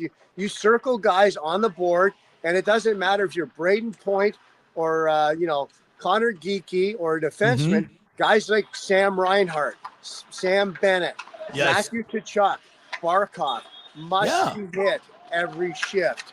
Yes. I don't care how big or small you are. The other guys, let them go. Let them play. They're not going to hurt us. But those other guys are not going to hurt us. But those 3 or 4 guys, you must hit them. Even when they execute even when the puck goes in the corner, Marchand's another guy. Those are guys you circle. Like, when they have the puck and they're going to make a play, you make them pay. You have to finish checks against these guys, because over time, those checks will add up. 10 hits, 5 hits, 20 hits, 30 hits. You start taking, and one hit, it might just trigger something to your shoulder or your leg, and then he's out. Right. You don't know. But, I mean, we were too soft on those guys last game. I agree. And they ate us up. I agree totally. And when you go back and look at some of those goals, there were points in there where, Chernak could have taken some Savage off, taken him out of the play. Instead, he skates by him and he serves up the great pass that I think it was Bennett that knocked in the first goal. That first goal, they had opportunities. McDonough didn't hit and miss Bennett at the blue line. So it's when and where you hit the guys, right? But you got to hit them. You got to hit them. You got to finish checks. And there's a certain time. You just can't run around the ice and just be crazy out there. But there's certain guys that you have finished checks. It's like I said, it's like the Tkachuk, his first goal. I mean, we get a power. We're down 3-1. We make a challenge. We lose a challenge, and then Tkachuk's wide open in front of our net. There's not a defenseman or forward around. I mean, there's literally nobody around. I mean, you know what? It's like, where was McDonough? Where was Chernak? How could he get that far open?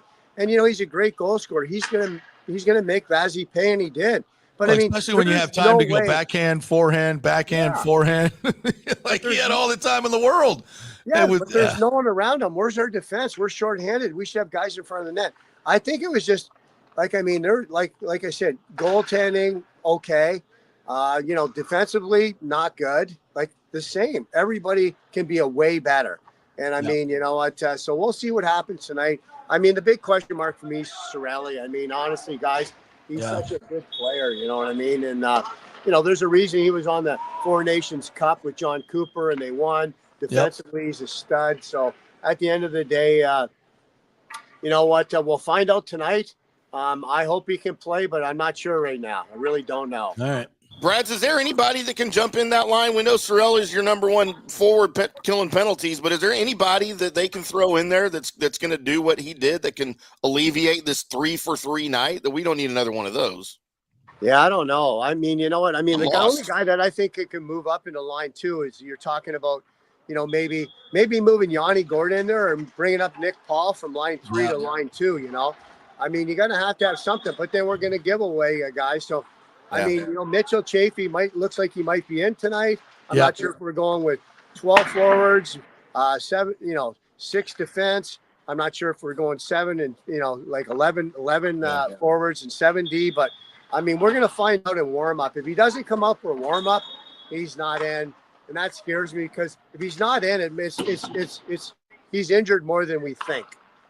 So, Brad, this morning the lines were Gonsalves, Point, Kucherov, Hagel, Paul, Gensel, Geeky, Gord, Chafee, Gergensons, Glendening, and Atkinson. Those were the lines this morning. Yeah. So, that could be, it's a morning skate. I mean, I wouldn't read into that too much right there. But at the end of the day, I mean, you can juggle guys around in a morning skate for fun and do stuff like that. I mean, I don't know where it's going to go from there, but I'd like the kids to step up and be a little bit better too. Let's be honest with you. Gage Gonzalez needs to be better. Connor Geeky, he's a big kid, throws weight around. Those guys need to, besides maybe dumping the puck in, be physical. Like, I mean, maybe Connor Geeky drops his gloves. Let's do it. Let's Why do it. not? Absolutely. Love it. All right, Brads. Yeah. I'll see you tonight. Enjoy the game. We got to get this one, game 2. Thanks, buddy. Yeah, we'll see you guys tonight. And like I said, let's have a big comeback win. Go back to Florida 1-1 because tonight's a huge game. I mean, you're talking to me. It's a massive game for the Bolts, but not going to be easy because the Panthers are tough. But let's see what the Bolts show up tonight, and a big effort and a big win. Yep. Need to put Brian Bradley on that top line. Yeah, He'll take care of You it. ready? See you, boys. Have a good night. All right. There he goes. He's ready to drink some beer in the Channel Club. That's what he's ready to do. I think he could lace him up, man. He's in good do it. shape. In good shape. Ready to go. Chuck will be in the building, right? Let's throw some stakes on Dave. Yeah, Dave was all fired. He I was bet all he fired was, up. man. The game. Everybody was fired up. It was such a man when that first goal was scored by the Panthers. It was just it was very deflating. It's very deflating. But and it was kind of like Bennett took it out of midair. Too easy. But too easy. Yeah, I mean, It's too easy. he's coming down the middle of the ice. He's wide open in front of Vassie. I think it was McDonough was trailing him because he missed him at the blue line, at the other blue line. And then, like I said, Chernak is just, instead of taking him out, he just skates by and he gathers the puck and puts it right on net. It's just can't have that stuff tonight. They've got to be much more physical. They've got to be more active. It was just a really unemotional response. Very, very strange. But I do kind of think that the Panthers were kind of playing possum a little bit. And Tkachuk was fresh. And I think sometimes it's like, like when you haven't played golf for a long time, you forget all your bad habits. You go out the first time you play, you're like freaking Tiger Woods. You're like, oh, it's great. And then the next time you play, you're awful. You're back to awful. So maybe Tkachuk, the first time was great. Maybe tonight he's just a little less. But again, somebody needs to run him. Because he ran at Kucherov early on and he got a bad penalty and we made him pay. Now that could have turned the whole game right there. But then you give up that next soft goal. Brutal. All right, let's get into some of the comments, shall we? Nathan Elliott says Baker Mayfield versus Trent Dilfer. Why can't Baker win a Super Bowl? Exactly. Baker's the exact kind of quarterback to win a Super Bowl. If I'm one of the NFL script writers, I kind of like that storyline. Oh, absolutely. I like that storyline. The Baker Mayfield comeback story. It's got a little Cody Rhodes in it, by the way. Sounds like a wrestling reference. Have you been following we had Nick break down the whole WrestleMania thing really well on Monday. You've been following this whole thing? The Rock is under siege. Rock is under siege. And then all the stuff that's going on the Pat McAfee show? Pat McAfee, oh my God. Pat McAfee still has a show? I don't know. It wasn't on yesterday. Oh, no. So, there's one of these wrestling characters, Paul Heyman, big fat guy, the troublemaker. So he comes on the show. I was actually watching it live. I think it was on Monday. And he's on the show. And he's talking to Pat McAfee, and Matt Heyman's like, after that when the show was off and you and me were in the back, smoking it up, and you said Stephen A. Smith sucks. And I was like, oh no. Is he joking now? Or is this like for real? He was like, yeah, he makes too much. I can't believe they paid him all that. And Pat McAfee was like, he was trying to play it off. And he's like, the payment's like, when that gummy hit you and you were really talking then. Oh, yikes. Yeah. So not all things are meant to be aired. That's right. But that dirty laundry was aired. And wow.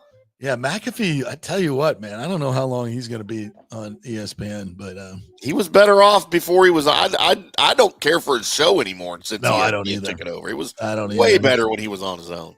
Yeah, and there's a lot. He's done a lot, and this latest stuff with him, and then he had LeBron come on his show and just absolutely attack Stephen A. Smith.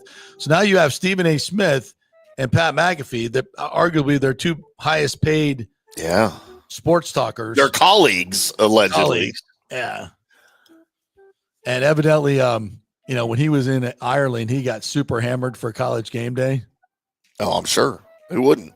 Yeah, and I was there. We went by the set, and he was hammered. Ain't no doubt about that. So something interesting about we were talking about Baker Mayfield earlier, JP, and the whole Cleveland thing. You know, that deal they made for Deshaun Watson is really what prompted them to dump Mayfield, right, and send him to Carolina. Yeah, and thinking that Watson was their answer. So, owner Jimmy Haslam this offseason has finally come out and admitted what a mistake it was for them to make the trade for Watson. He's kind of alleviating some of the pressure on the GM, Andrew Berry. He's like, look, it's not all Andrew's fault. I okayed this. This was on me. I'm taking responsibility for the Deshaun Watson trade. What they won't do, he or Berry, neither one of them will say anything close to, I wish we still had Baker. They will admit what a huge mistake, that Watson was, but they won't. We were doing pretty good before the trade, and we probably should have stuck with what we had. They won't say anything like that about Mayfield. He won him a playoff game. Yeah. And that was the only one this century. The only quarterback in this century to win them a playoff game. Go back and look at that team. It wasn't bad. That was a good team. That was a really good team. That had a good core. Yes. Wow. They really screwed that up. Dr. Mark Sokolov, good to see you again, partner. Thanks for being live and local, not LA sports, NBA national garbage. Our Bolts must have urgency from puck drop on tonight. First game was a wake-up call. Yeah, man, we appreciate that. We're live and we're local here, 10 to 12 every day, and you can always listen to it as a podcast as well, or just go back and watch it on Twitter, wherever you can do it. It's very easy to watch and listen to, and our numbers have exploded over the past few months, so we really appreciate you guys sharing the show and supporting the show and all our sponsors as well. We're independent. We don't have ESPN backing us. We don't have iHeart backing us, and we don't have any of those folks telling us what to do either and what our agenda needs to be. So this is all just independent. It's just us. We answer to us and our listeners. That's what we do. That's what we answer to. And that's why we can do a lot of things that these other places cannot. So if you appreciate it, please support us by going to our sponsors or just writing them a note. Yeah. Send them an email. Do something on social media. Hey, really appreciate you supporting the JP Peterson Show, because it's, we may not always be right. We may not always, have some of the other bells and whistles, but we give it an honest try, and we're not beholden to some of this other shenanigans that these other people are. And they are. Trust me, they are. I've been there and done that. Yep. Nathan says Jahai Campbell can't do things in the middle of the field when he is on injured reserve. Shut up, Nathan. But listen, that's what I said. Jahai Campbell's he has medicals that may be, those are things that take players off the board. Yeah. Scott Reynolds has talked about this. He's got a labrum issue. He's played through some things, which I like. Listen, don't get it wrong. He's 6'3", 235, runs like a deer, great instincts, very good in coverage. He's a good player. He's a really good player, and he will be a good player for a long time. If the Bucs draft him, I'm not going to be upset. They just got to be able to, they've got a roster right now where they're, with the signing of Hassan Reddick, they can take a chance on a Jahai Campbell not going through OTAs, and maybe someone that they can use later on down the line as a chess piece. So I'm not going to hate that pick if they take him. He's a really, really good player. And all the medicals I've been seeing on him since he had surgery right after the combine is that he'll be ready for training camp. Right. So not the OTAs, but he'll be ready for training camp. Yeah. And a labrum tear is not the end of the world. No, it's not a career-threatening injury or anything. It's very, very. You just hope he doesn't have problems with it down the road. Yeah, which Servassier had a bit of a bad shoulder, and that's what kept him out the first 2 years. So I think they're a little snake bitten by that, but if he falls to you and he's there, it's not a terrible pick, not at all. Yep.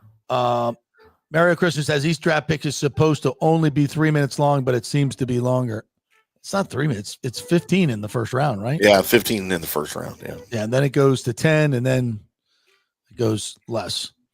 19 picks times 3 minutes was a long way. It's more than that, partner. Yeah. The Bucs won't pick until 10:30 at the earliest. Yeah. Probably say 11 o'clock is pretty much a better. As soon as I get done with my post-game show, you'll get to watch the Lightning. They'll be on the clock, so that'll be good. Yes, the Ravens did destroy they the did. Giants in Tampa. I was there at that game. Absolutely. Trent Dilfer, he played really well in that game. He made some big throws. Make some big throws in that game.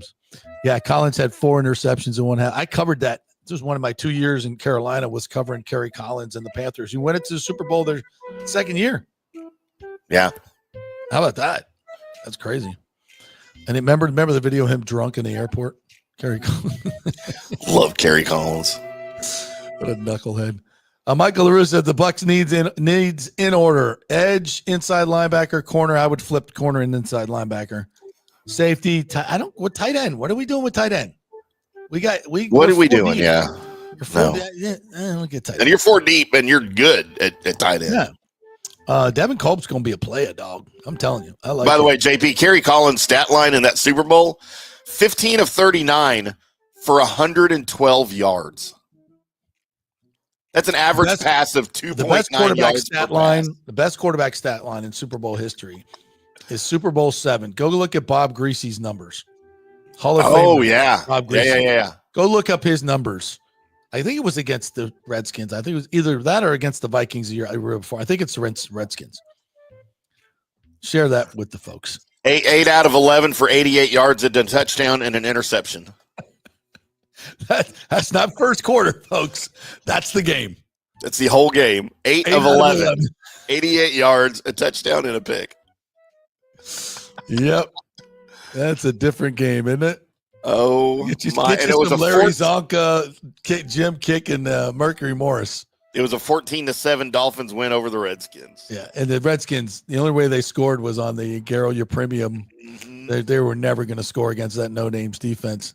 Yeah, because remember, this was supposed to be the Dolphins' crowning moment because they were going to win 14-0 and go 14-0. Yes. For the perfect season, right? And then it was 14-0 and then 17-0, yeah. Yeah, because back then it was 14-0 to win the Super Bowl. You only had to win 14 total games to win the Super Bowl. No, 14 to win the regular season. 17. Oh, sorry. Yeah. 17 sorry. Total. Yeah, you're correct. I'm sorry. And so and then the footage of Garo Yepremian trying to throw the ball on the botch. Oh my gosh, it was so great. Awful. It's one of my favorites. Nick Monicani and Den Herder and all those guys never forgave Yepremian for that. It's like we had. Because I don't think there's ever been a shutout in the Super Bowl, has there? No, we had the near one, right? With the 6-3. Was it 6-3? 9-3?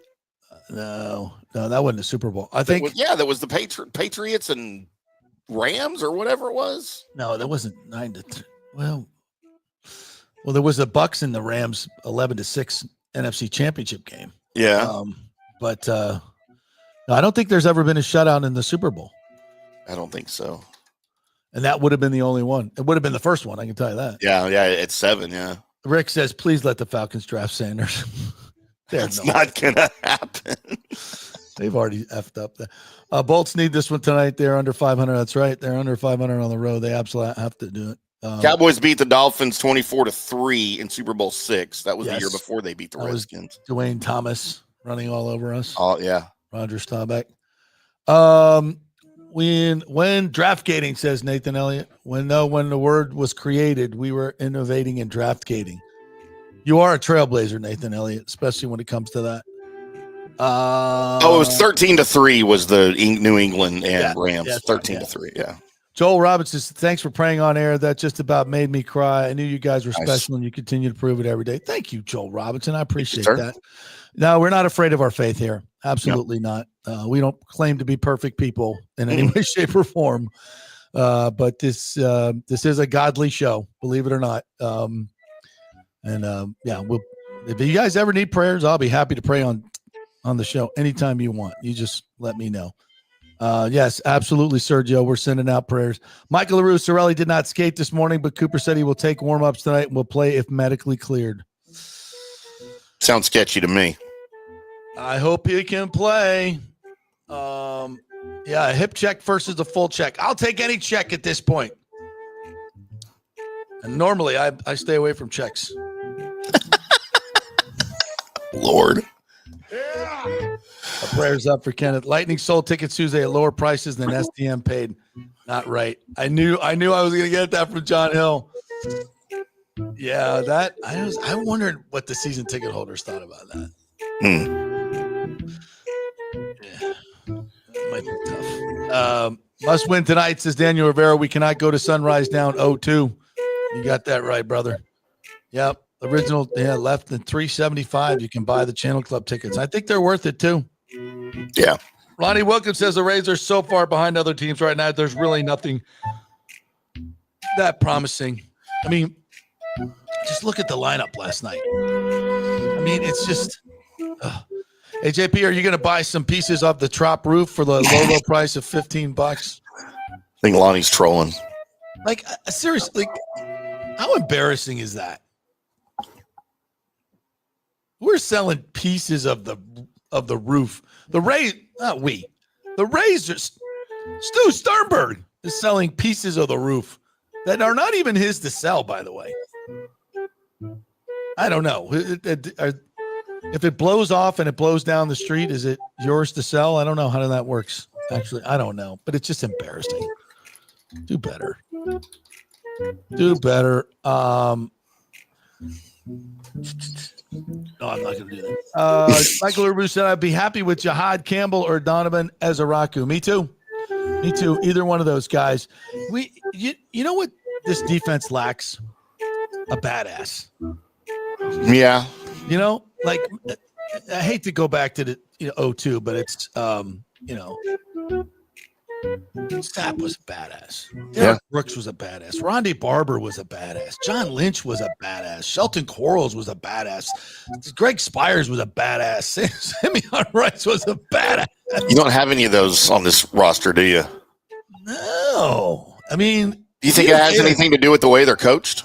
Vita. Interesting. Vita Vea is a humongous, imposing human being. But he's just the nicest freaking guy you ever meet in your life. He just, he's Maui. He's Maui, He's like, Elijah Cansey, he's 285 pounds soaking wet. I love him. But, we had him on the show. He did an interview the other day. He's like just a really nice 22-year-old young man, very respectful. It's just, like he's going to open the door for you if you're walking out of a store or something, and say, have a nice day, sir. He's just a really nice young man. But he's not. I mean, Warren Sapp would never do that. He'd slam the door in your face and spit on you. And I like Cansey better if I'm walking out the door, but I kind of like the other guy if he's on my defensive line. Yeah. You know what I'm saying? I don't need a gentleman. And this is not knocking Cansey at all because I think he's a hell of a player. I love him. But, and you need guys like him. He's a hell of a player. I'm a huge fan of him. And I love his character. He's a high character guy. So I'm not impugning his character, but they're just all nice guys. There's nobody that's, going to spit on me when he lays down a towel in front of me and I'm trying to get an interview after the game. Like Sapp did. And not just me, he spit on everybody. So yeah, I mean it's just, but there's none of those guys on this team. So I'd like to draft a little bit of attitude. I'd like to draft a little bit of attitude defensively on this team. Todd Bowles wants ball hawks. He needs some bad attitude ball hawks is what he needs. Yeah. He needs some body hawks. Yeah, but it's like, Derek Brooks was obviously also a very gentlemanly figure, a class act. It was good. But on the field, I love that one recording where he literally knocked Torrey Holt's chest off when he came across the middle of the field. And he said, he goes, I'll knock your chest off. And he did. And he did. He did. And Rondé was a shit talker. Oh my God. Nicest guy in the world, right? His greatest smile, just the nicest dude in the world. He was a shit talker. He would get in your face. So they were like dual personality guys. And we don't, I don't know if we have any of those guys. Antoine Winfield Jr., hell of a player. Nicest guy in the world. We need to draft some nasty. Just need some badasses, man. Yeah. Michael LaRue says Chandler Simpson should learn to bunt to third base side against lefties. It's hard for left-hander to make that throw. I haven't seen that in his game, but I got to believe he's got it. I got to believe he's got that. He's got a drag bunt in his game because you can't get once he lays it down. If he doesn't, boy, I remember having Kevin Kiermaier in our studio many years ago, and I even asked him that. I'm like, what are you on the drag bunt, bro, as fast as you are? And he's like, You would think that would be one of the first things Simpson learned with that speed, right? Some coaches somewheres at some levels going to be, man, you got to learn to drag bunt. Yeah. Especially at the minor league level where they do that more. He's got to have that in his game. I love his game. Yeah. He just doesn't, he's like a super, I don't want to go Tony Gwynn. Tony Gwynn was, his ball to bat ratio, barreling up balls was just insane. So good. Hand-eye coordination. But this kid, I tell you what, he puts the bat on the ball every single time. I love his game. Yeezy says people who say Baker can't win the Super Bowl don't watch ball. Bake Show is an elite quarterback during the playoffs. Dude is nails. Look at the stats. It's unreal. Give him a top 10 defense and let's roll. 100%. I mean, his stats. Yep. We did these stats. I did a Pewter Report video the other day on Baker, and his numbers last year are he did things that only Marino, Peyton Manning, Patrick Mahomes. I mean, he's in that company. The 4,500 plus yards, 40 plus touchdowns, 70% completion percentage. There's only four other guys that have ever done that. I mean, that's just the numbers. And then you watch the guy play in 3rd and 16. He's running down the middle of the field, knocking over three people to get a first down. I mean, you can't put a price on that. You just can't. The energy he brings you, the leadership he brings you, it's just off the charts for me. I love that cat. What else we got here? McAfee got choked out by Gunther on Raw. Did he? Choked out? Passed out? Unconscious? Really? God, I would love to see that. Yeah, that would be great. Bucs Basement says, until the Rays can start winning consistently, they don't have my attention. They're so beyond a majority of other teams. The goal is not to be 500 team, but I'm sure our owner would disagree. Meaningful games in September, baby. That's what he's always said. Not World Series, meaningful games in September so they can sell tickets. Yep. Nathan says, I'll be loud and proud of the things I believe in. Campbell, he's smart. He's fast, great in coverage. He will be great, but I do not think it will be worth the 19th pick in 24, 25. Totally. I would take him. Him, partner. If Ezeraku is not there, if Green is not there, if Michael Williams is not there, I would take him.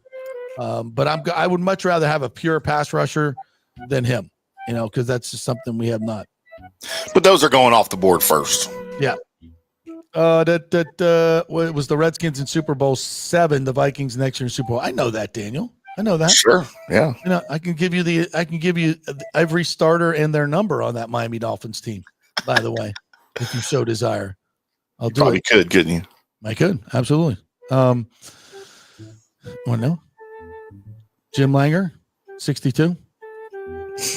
Larry Little, 66. Norm Evans, 73. Wayne Moore, 78. Bob Kuchenberg, 67. That's the offensive line. Greasy, 12. Mercury, 22. Kick, 21. Zonka, 39. Warfield, 42. Twilly, 81. Paul Warfield. Oh, the glider. He's great. Ian McMillan's got a little Paul Warfield in him. Yeah.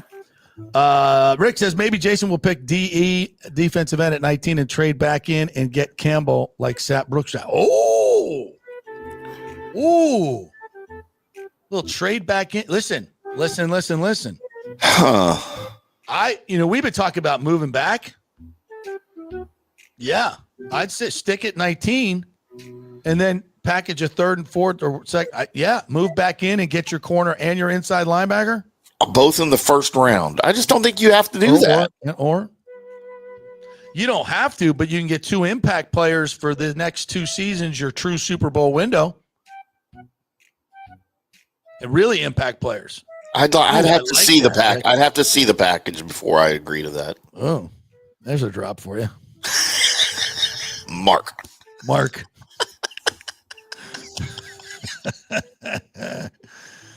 JP, I can give you a ride from Emily to Ray J for draft. Post your radio show if needed. Oh, thank you, John. Appreciate that. I have a car. But thank you. That's very nice of you. I have a car. That's a weird brag. Yeah. Not great, but it's car. Put together a JP bragging montage. I have a car. I have a car. I was all pro elementary school, every sport. Oh, we have that one because it's my new favorite drop, actually. I was an all pro at every sport in elementary school. So great. You know what? I'd like to add middle school to that as well. I like that. My career lasted longer than 5 years. Right. I think I was closer to 8. Yeah. Now listen, I did play legitimately football, quarterback, point guard, and center on my basketball team. We weren't very big, and I played the third base for the baseball team, varsity sports. Yeah, there you go, 3-sport athlete, baby. I guess it would be 8A now in Florida. We have so many damn A's. Do you have 8 now? I think we have 8 in Texas we used to have 4A. 1A, 2A, 3A, 4. Yeah, that was it. that's all we had too. Now I think we have like 12. I think we're at 6. Everybody gets a trophy. God. Michael Lewis says Kalijah Kancey needs to learn how to chop down stiff arms from 100-pound quarterbacks before he leads the NFL in sack. Oh, Michael LaRue, what's wrong with you? F you. You know, it was funny because Kancey was asked by the great Ira Kaufman. He said, yeah, Kalijah, you over that Redskins loss in the playoffs? Are you? And he took it very personally because remember that third down play where Kalijah had a hold of Jaden Daniels? Yeah. If he brings him down, we get the ball back, and he couldn't bring him down. And Kalijah answered the question as if Ira was putting the blame on him, which he obviously was not. Yeah. But he took it very personally. Like, am I over it? Like, you mean because of that play? And he said, yeah, I know people said that I had the playoff game in my hands. And people did say that. But that's just, come on. We know better than that, Kalijah. You're a huge reason why we were even in that game. So, no, it's not on you. But, hey, if you want to make it about you and you didn't make the play and you want to make up for that, good. Fine with me. Wasn't on you, but, yeah. John Hill likes Shamar Stewart. Is he a badass, Tim? You know anything about his personality? Shamar Stewart, he's better than a lot of people think he's going to be. Everybody stares at that sack total throughout his time at A&M. And don't forget, he wasn't a starter until last year. I know that's not saying much. But you know what? I think he is kind of a badass. And I think whoever drafts him is going to get a dog. And he's going to go earlier than a lot of people think. I'm telling you, watch out. I just can't get over the lack of production. I know. I get it. Because you're playing 4 games a year against bums. But he wasn't. He didn't start. Well, last year he did. Started last year. And did they play 4 FBS games? Probably played 5. Or FCS games? Yeah. Yeah. Where you're lining up against a 1-star and you can't get a sack? Oh, and you're wow. He's playing in the SEC. Okay. Well, but not for those 4 games. Right. Or 3 or 4 games. You're playing, Christian. Yeah. You can't get 2 sacks against East, West, North, East, South Texas State. Any directional school you should get 2 sacks against. Right. I mean, golly. I don't have to go look the film and say, what are we doing? I get it. Like, I think Mike Green had like 17 sacks against those, Flippensburg State. Let's see. You had Texas, Auburn, New Mexico State, South Carolina, New Mexico State, LSU, UTSA. Who's actually pretty good. Utah State. Mm-hmm. Oh, wait, that's this year. Where's last? Let's see. LSU, South Carolina, New Mexico State, Auburn, Texas, Bowling Green, Florida, and McNeese State. Yeah. Notre Dame. They started the season against Notre Dame, by the way. All right, but come on. 1.5 sacks? I get it. I understand. He was also being double teamed by all those schools and triple teamed by all those schools because he was the only one on the team that was worth a darn on the defensive line. All right. Stu needs money, says Rick, for his charity. Go fund my yacht. Go fund my yacht. He's also selling used furniture from people's front yard after the remediation. Wow. We could do a whole segment on that. Things Stu would sell if he could. His mother. Yeah, his mother. Well, he was a bond trader. So there you go. Yeah. Pete Prisco, final mock drop. Shedeur Sanders drops out of round one as only one quarterback goes in round one. I agree with that. I don't think anybody wants to touch Shedeur Sanders. And that's a number one overall, right? That's what I'm guessing he had on there with Ward. So that's insane. But that's how it should be. Yeah. Those guys aren't good. Yeah, that quote from the anonymous, I guess it was a Giants assistant coach saying it was the worst formal interview I've ever seen. It smacked of exactly what I would expect that interview to sound like. Yes. I mean, like Shedeur Sanders thought he was doing every team a favor by meeting with them. You know? Mm-hmm. Yep. That kind of came out of the Steelers meeting, too. They weren't very impressed. Daniel Rivera says, hopefully new Rays owner take over the All-Star break at the earliest and have Ebor framework done by November, groundbreaking by Christmas as soon as January 2026. Daniel, I hope you're right. But, you know, if Stu is going to hold fast at this $2 billion mark, which I think he is, I think it's going to take a while. Unfortunately. I don't know, I don't know what Major League Baseball can do, but I assume that their power is infinite when it comes to this. I'm sure. But I'm also sure that Stu Sternberg is as stubborn a person and does not care about the ramifications of his doings. He doesn't care that he's holding up tons of development in St. Petersburg that the people really, really want, and all those great things that they said about the black community that never came to fruition through this deal that you could not do. Those people deserve to have some justice in that area, and you're holding that up. You're holding up Tampa. You're holding up St. Pete. You're holding up and all the millions of dollars in jobs that would be created by a stadium in Tampa and a redevelopment on the Trop site. You know, you've been holding that up for 7 years, quite frankly, when you had the deal done in Tampa. People forget that. People forget that just because the media whitewashed that as, there was no corporate support because Stu said it. Wrong. Lie. I was there. There's tons of corporate support. The Hillsborough County didn't have any money. They had the money.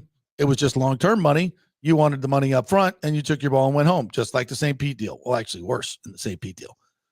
So, it's always been Stu is the problem and remains so. All right. I mentioned this column that is in the Times. I want to finish it in the break, and I'll come back at you because I think it has some interesting points to it. I really do. Okay. So we'll take a quick break. We're brought to you by On-Site Construction and Restoration. Jason Fawcett's going to join us tomorrow. So if you guys are thinking about restoring your house, maybe from the hurricane, the job that you got done isn't what you wanted because the contractor you hired, the contractor was awful. Doesn't have the experience that On-Site has, doesn't have the reviews, doesn't have the great customer service that On-Site has. Well, Jason's going to be in studio tomorrow. So if you have some questions about the process or anything like that, and we're going to talk some hockey too. He loves hockey. Have them ready and we'll chat about it. And if you're looking about building a home, prices are coming down on lots now. So now this is very much an option to go build your dream home. What does it look like? What is the process? He'll walk you through the whole thing. OnSiteConstructionFL.com is the website. OnSiteConstructionFL.com. Beautiful pictures in there of their work. You'll really, really like it. So if you're in the market for that, please tune in tomorrow. Come with some questions. We'll chat about it. Back in 3. Hey, are you tired and broke from going to those overpriced sports bars with $18 martinis and $20 burgers? Well, head over to Riveters, now the official sports bar and grill of the J.P. Peterson Show. I love the atmosphere. It's uniquely nostalgic American, recalling the days of Rosie the Riveter. The staff is incredibly friendly and welcoming in a laid-back, casual, indoor-outdoor setting. And check out the reviews, and you'll hear this. Best Reuben sandwich ever. Amazing wings, burgers, and prime rib. The welcome you get when you walk in is incredible. The staff will call you by name. You're not just customers. You're really part of the family. So go say hello to Maha, Taylor, Serena, May, Courtney, Jamie, Christina, Lauren. Tell them JP sent you. This is a real sports bar, and we love our home teams. And they're playing the games on the TVs all the time. You won't have to ask to put the Lightning, the Rays, the Bucs, or the Rowdies on. They do the UFC fights for free, no cover. Big screens and TVs everywhere. It's the place to watch sports in Tampa. Great fresh food, amazing staff, great drinks, insane happy hour, 3 to 7 every day. Race season is here, so make sure you stop by Riveters before or after the game. It's just north of 275 on Dale Mabry, just south of Steinbrenner Field. See you at Riveters. Diamond Days are back at the Gold and Diamond Source, Tampa Bay's largest jewelry superstore. You know, I love Diamond Days because right now you can get up to 20% off all the diamonds in the inventory, including April's birthstone. Plus, you can take advantage of 0% financing for up to 5 years. This means that if you finance $5,000, your monthly payment would only be $83. Best of all, your Gold and Diamond Source diamond never loses its value. And listen up, all soon-to-be newlyweds, here's your chance to win a $2,500 shopping spree at the Gold and Diamond Source, along with a wedding cake for up to 100 guests, created by the renowned celebrity chef, The Cake Girl, as seen on the Today Show. Entering is easy. Simply visit the Gold and Diamond Source on Omerton Road for your chance to win big. If you want your special someone to say yes, make sure it's a Gold and Diamond Source diamond. Visit us at 3800 Omerton Road in Clearwater. Spring means a time of renewal and Rays baseball, and the folks at Italiano Insurance want to welcome the Rays to Tampa and remind you it's time to renew those insurance policies with the now famous Italiano Insurance Checkup. Let the experienced and friendly agents shop your policy for the best price and coverage. Famous for saving me over $1,000 on our auto insurance last year and over $500 on our homeowners. Now that's a grand slam. Might as well get a double play by adding flood insurance and business insurance to your portfolio. Costs less than you think, and trust me, you do not want to risk your home or personal wealth. That's a big whiff. So step up to the plate and call 813-877-7799 and chat with the all-star agents at Italiano Insurance. 813-877-7799 or go to ItalianoInsurance.com. Go Rays! Let's go. Right now, back to the show on FanStream Sports. All right, welcome back to the JP Peterson Show here as we wrap things up on game day. Game 2 coming up 6:30 tonight. Get your tickets. If you haven't, we've been talking about this all day. You can get cheaper tickets than normal. For whatever reason, if you've not gone to a Lightning game because it's been too expensive, a playoff game especially, because they're different, folks. A regular season Lightning game and a playoff game are two totally different things. The desperation level tonight should be off the charts. Could be a very special night. So I highly recommend it. If you don't have tickets, go get them. It's going to be a tense atmosphere at Amalie. It really is. It's going to be pretty cool. All right. So this article, it's actually something I had floated many years ago about the Rays, because I had looked in, throughout the season when the Angels come in and the Twins come in and all these different teams, especially early on in the season, there'd be like 4,000 people at Tropicana Field, on a Monday through Thursday. And it's just like a waste of time. And I said, if you played those games outdoor in Hillsborough County, we used to play games at Disney's Park over there, and we moved some games over there. Mm-hmm. So why don't we do that at Legends Field at the time? This was back in the early 2000s. I literally went to Howard Grossworth, who runs the stadium over there, which was called Legends Field at the time, now Steinbrenner Field. And I said, hey, could you ask the boss? Would he be adverse to the Rays playing a few series there? And Steinbrenner was like, hey, if it's good for Tampa, it's good for me. I don't have any problem with it at all. That was the kind of the early, this was back in, when the boss was alive.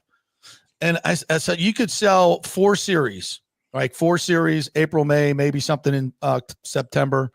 Well, it's kind of still hot anyway. But anyway, so early on the season, you could sell 4 series, a 12-game ticket package, the Hillsborough County, the Tampa, you'd sell it out. And I said, without question, as we've just seen, you would sell it out. A lot of energy for these games. So you'd make more money than you would have made at Tropicana Field. And frankly, if you're a season ticket holder at Tropicana Field, nobody wants 81 games. Nobody wants to pay that. I get a 60-game schedule. Yeah, much easier, right? Much more palatable. So this guy is saying, why don't we have 2 stadiums? Why don't we rehabilitate Tropicana Field, which I guess they're going to do anyway, and use that in the summer months, June, July, August, right? And then we can go start the season at Steinbrenner Field or build another outdoor stadium, a baseball specific outdoor stadium. Like USF is building their stadium. It's a 35,000 seat stadium. It's supposed to cost $340 million. Yeah, why do these stadiums have to be $1.5 billion? Well, mostly because they have a roof on them. So if you built a smaller outdoor stadium, say right across from Ray J, that you only used for a couple of months at, a $250 million price tag, that's suddenly way more doable. Like way more doable, right? And then you're doing, so how many games? Is it half the season? I think they're going to play about half their games in April, May. And even some day, night games in June aren't that bad either.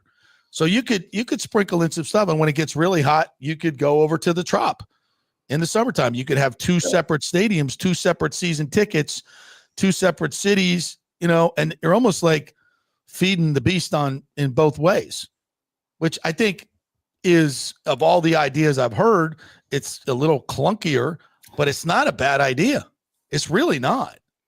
You could take advantage in that stadium. I mean, the Steinbrenner Field, the fact that the Yankees use it for about 6 weeks a year is criminal. Like, and then people are, oh, well, there's a minor league team. Yeah, I know there's a minor league team there, and they get about 500 fans. That's not using the stadium, like it should be used. I mean, that's a great asset to have, and how much money we've poured into it. It should be used a hell of a lot more than it is. They should be using it as an amphitheater for freaking for concerts instead of that crap box we have over at State Fairgrounds. Seriously. I mean, way nicer with all the amenities that it has. Absolutely. Yeah. Acoustics would be better probably. But anyway, I digress. Yeah. So, if they're intent on repairing the Trop, I would say that's a much better idea would be to play half the games for the first 2 months in Tampa at Steinbrenner Field, which, by the way, can be retrofitted to put a deck on top of the one that it has. Yep. And you could easily get that up to 25,000 seats in a very intimate atmosphere, do a lot of cool things to it for a fraction of the cost of what it would cost to build, a $1.4 billion roofed stadium. I mean, we could do that too. It's not, people are doing it all the time everywhere. Portland just passed a measure the other day to pay for half of a stadium down on their waterfront. So their financing is in place. It's not hard to do, but it's easy everywhere else. Exactly. And if we had new ownership, I'm sure they would be. I think they want to build something of their own in Tampa. In fact, I know that. And build a entertainment complex and all that stuff. And that's very, very doable. But if Stu's going to be, stubborn and not sell the team, and Major League Baseball can't force him to sell it, this is a novel idea that I don't think is terrible. I don't think it's terrible. Yeah. You have the best of both worlds without spending a crap ton of money. Not crazy. Maybe crazy, but not terrible. So I take back, what's his name? Graham Brink, but he probably stole it from me anyway. But I do think that there is definitely some value to serving both markets. It's a novel idea. Crazy ideas, JP. You're not obviously you're not in on that. I mean, I don't like the idea. I don't think that would be the only option, but it's definitely not the only option. But just freaking build a ballpark. At this point, I don't care anymore. Just build a ballpark somewhere for the love of God. All right, that'll do it for us today. Thank you guys for joining us tonight. We will. I'll be doing a little bit of. Follow me on social. I'll put out a video when the Bucs make their pick, so we'll have that for you. We're not going to be on air all night long competing with ESPN. Plus, I got a hockey game to get to, so we'll wrap up the hockey game and then do our draft stuff as well. But keep us posted what you guys are doing. Head on over to Riveters pre-draft. Do your draft gating over there at Riveters. Tell them JP sent you. And then we'll be on tomorrow morning to wrap up the pick and all the stuff that happened at Emily as well. We will see you then.